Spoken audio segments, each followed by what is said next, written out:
वल्क़लमि वमा यस्तूरून। नाज़रीन अस्सलामु अलैकुम वरहमतुल्लाहि वबरकातुहू। इस्तक़बाल है सीधी बात की खुसूसी रिपोर्ट में। नाज़रीन, मैं तफसीलात में जाने से पहले सबसे पहले आपसे दरख्वास्त कर लूँ कि जिन लोगों ने अभी तक हमारे चैनल को सब्सक्राइब नहीं किया है वो ज़रूर सब्सक्राइब करें और बेल आइकॉन को ज़रूर दबाएं ताकि हमारी ताज़ा तरीन वीडियो न्यूज़ और दीगर वो खुसूसी वीडियोस जो हम वक्तन फ़वक्तन आपके लिए लाते हैं वो उसके अलर्ट्स आप तक पहुँचते रहें। दरअसल ख़बर शुरू करने से पहले ये दरख्वास्त इसलिए की जा रही है कि हम में से अक्सर लोग या व्यूवर्स वो होते हैं जो सब्सक्राइबर्स नहीं हैं। यूट्यूब की जानिब से हमें दी जाने वाली डिटेल्स में इस बात का पता चला है। लिहाजा आप लोग सबसे पहले चैनल को सब्सक्राइब करें, फिर उस पर बेल आइकॉन को दबाएं ताकि इसके ज़रिए से हमें हौसला अफजाई भी हो और हमें आगे बढ़ने के लिए मदद भी हो। बहरकैफ नाज़रीन, आगे बढ़ते हैं। दरअसल मैं इस वक्त आपके सामने बुलंदशहर में बरोज़ पीर को गौकशी के नाम पर पेश आए इंस्पेक्टर सुबोध कुमार की कत्ल की हकीकत को सामने रखने और असल मामले को समझने की कोशिश कर रहा हूँ।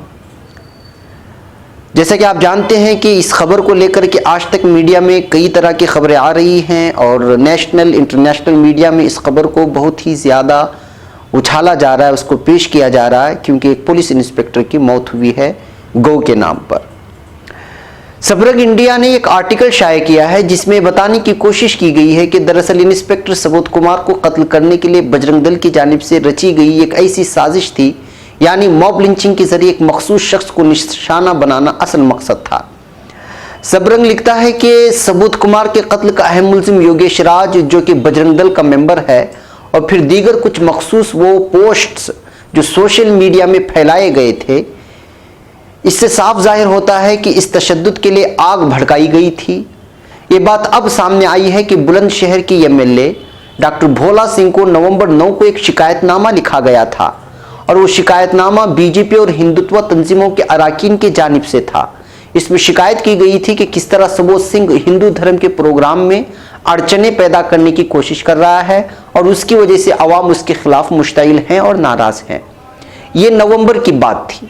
सबरंग अखबार ने यह भी लिखा है कि बुलंदशहर में मुनक्किद होने वाले इज्तिमा को लेकर यानी तबलीगी इज्तिमा को लेकर भी हिंदुत्व तंजीमों ने एतराज़ जताया था कि किस तरह इतने बड़े इजलास को वो इजाज़त दे सकते हैं और फिर सोशल मीडिया में इसके खिलाफ मुनाफरत फैलाने की कोशिश की थी। इस तहरीक के खिलाफ, इस इज्तिमा के खिलाफ तहरीक करने की और नफरतें फैलाने की कोशिश की गई थी, मगर खुद मुस्लिम और हिंदू बरादरी ने इस इज्तिमा के इनेकाद पर पुरअमन तरीके से होने की वजह से सोशल मीडिया में फैलाई गई नफरत की आग दूर तक नहीं फैली और नफरत फैलाने वाले नाकाम हुए। बहरकैफ बरोज़ पीर जबकि तबलीगी इज्तिमा का वो आखिरी दिन था और इधर ये खबर फैलाई गई कि महाव देहात जो कि इज्तिमागाह से 40 से 50 किलोमीटर की दूरी पर है, वहाँ गाय के फुजलाजात और दीगर मुतअल्लिका चीज़ें दरियाफ्त हुई हैं और गौकशी हुई है।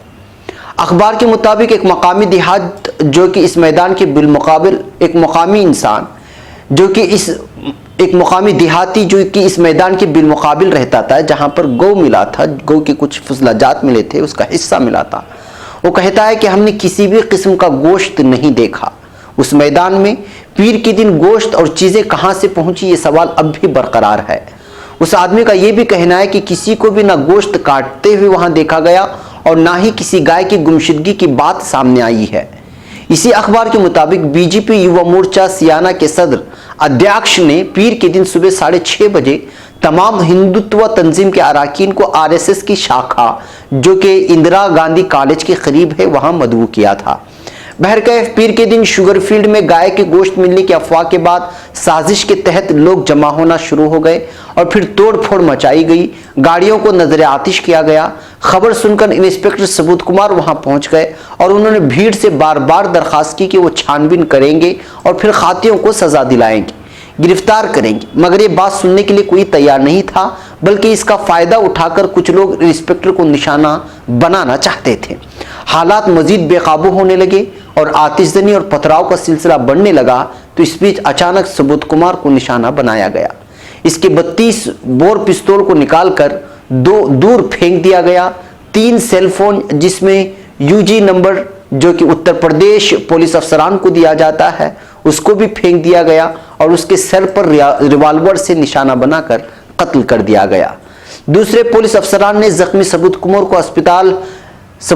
को अस्पताल में पहुंचाने की कोशिश की तो उनको भी जुल्म का निशाना बनाया गया, इस तरह की रिपोर्ट है। जबकि बाज़ रिपोर्टों के मुताबिक वहां उस वक्त कोई पुलिस मौजूद ही नहीं था, जिसकी तहकीक के लिए अभी बताया गया है और उसको जो है पेश किया गया है कि क्यों वहां पर पुलिस मौजूद नहीं थी, इसकी भी तहकीक की जाए। इसकी तफसीलात आगे बयान करूंगा। अखबार के मुताबिक सिर्फ सबूत कुमार को कत्ल करने के लिए ही वहां पर यह सारा मामला रचा गया था, यह सारी साजिश रची गई थी। जबकि सबूत कुमार ने मामले की तहकीक के बाद एफआईआर दर्ज करके कार्रवाई करने का पूरा यकीन दिलाया था। इस कत्ल के बाद जब कुमार की बहन ने दावा किया है कि गौकशी के नाम पर दादरी में हुए अखलाक के कत्ल के केस में वो तहकीकात कर रहे थे और वो उसके गवाह भी थे, इसी के चलते मंसूबा बनाकर उनका कत्ल कर दिया गया है, इस बात को भी अखबारात में उछाला जा रहा है और उसको सच माना जा रहा है। उत्तर प्रदेश के additional director general law and order Anand Kumar ने कहा है कि वो गोश्त के ताज़ा या बासी होने के सिलसिले में फॉरेंसिक जांच करने की कोशिश कर रहे हैं ताकि समझ सकें कि असल साजिश क्या है। अब एक स्पेशल इन्वेस्टिगेशन टीम ने यहां तक सवाल उठाए हैं कि एहतिजाज और फतराव के मौके पर दूसरे पुलिस अफसरान उसे अकेला छोड़कर आखिर क्यों चले गए, इसकी भी वजाहत तलब की गई है और तहकीकात करने की बात की गई है। जहां तक मोहम्मद अखलाक के कत्ल यानी मॉब लिंचिंग का मामला है, इसके मकतूल कुमार जांच अफसर रह चुके हैं। सबूत कुमार इस मामले के गवाह नंबर 7 हैं। मुतासिर अहले खाना की तरफ से मामले की पैरवी कर रहे यूसुफ सैफी ने कहा कि इंस्पेक्टर सबूत कुमार सिंह ने 28 सितंबर 2015 से 9 नवंबर 2015 तक मामले की जांच की थी। हालांकि जांच के दौरान ही उनका वाराणसी तबादला कर दिया गया था। इनके तबादले के बाद अखलाक अहमद कत्ल मामले में दूसरे जांच अफसर ने मार्च 2016 में चार्जशीट दाखिल की थी। पोस्टमार्टम रिपोर्ट में गोली लगने से मौत की तस्दीक हुई है और फिर बाएं आंख की भी भवें के पास गोली लगी थी कुमार की। वाज़ेह रहे कि अब तक इस मामले में 26 लोगों के खिलाफ एफआईआर दर्ज की गई है, जिसमें 8 मुलजिम बजरंग दल, विश्व हिंदू परिषद और बीजेपी यूथ विंग के मेंबरान हैं। कत्ल का मकसद जहां इलाके में तनाव फैलाना था, वहीं आपसी अदावत को फैलाते हुए इंस्पेक्टर का भी कत्ल करना था। मुलजिम बीजेपी युवा मोर्चा लीडर शेखर अग्रवाल भगोड़ा, जो इस वक्त फरार है, उसने एक वीडियो जारी करके ये इल्जाम लगाया है कि इंस्पेक्टर ने उसे जान से मारने की धमकी दी थी। वो मुसलमानों का साथ देकर हिंदुओं के जज्बात को ठेस पहुंचाना चाहता था।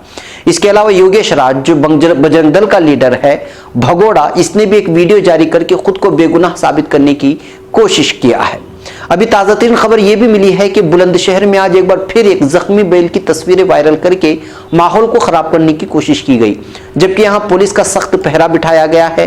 ये इलेना नामी देहात की वीडियो थी जिसमें एक बैल को जख्मी हालत में फिल्माया गया है। इसका इल्जाम भी यहां अकलियतों पर लगने लगा है और मुसलमानों पर लगने लगा है और हालात को कशीदा करने की कोशिश की जा रही है। नाज़रीन, ये सारी तफसीलात आप लोगों के सामने रखने का मकसद यह है कि जो नफरत की बीज बोई गई थी वो अब धीरे धीरे इस कदर फैलने लगी है कि इंसानियत की खिदमत करने वाले पुलिस अफसरान को भी बख्शा नहीं जा रहा है। इंतखाबात के मौके पर सियासी पार्टियों की शह लेकर शरपसंद अनासिर हिंदुत्व का राग अलापने वाली तंजीमें मुसलसल मुल्क हिंद को तबाही के जानिब ले जाने की कोशिश कर रहे हैं, जो एक सच्चे हिंदुस्तानी के लिए वाकई फिक्रमंदी की बात है। अदलिया भी इस मामले में मरकजी हुकूमत और रियासती हुकूमतों को फटकार लगा चुकी है, मगर इसके बावजूद गाय के तहफ़्फ़ुज़ पर इंसानियत का कत्ल होता ही जा रहा है, जो वाकई फिक्रमंदी की बात है। नाज़रीन, पीर के दिन जब ये कत्ल की वारदात पेश आ रही थी और बुलंदशहर के उस देहात को पूरी तरह नज़र आतिश करके कई सारी गाड़ियों को नज़र आतिश करने की कोशिश की जा रही थी, तो दूसरी जानिब बुलंदशहर को आग में धकेलने की पूरी मुनज़्ज़म साजिश थी। तो उसी दिन बुलंदशहर में लाखों की तादाद में जमा मुसलमान इज्तिमागाह से पूरी सुकून के साथ शिरकत भी कर रहे थे और वहाँ से वापस भी लौट रहे थे। ये देखिए उसका मंजर।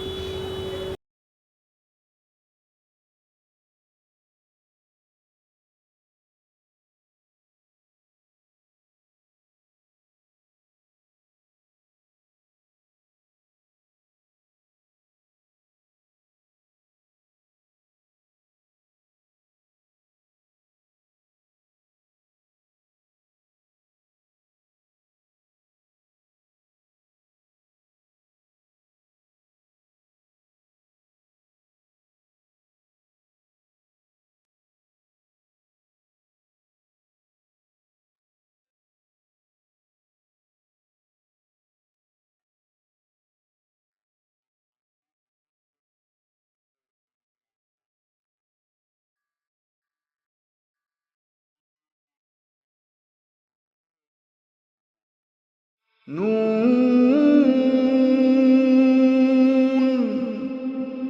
वल क़लम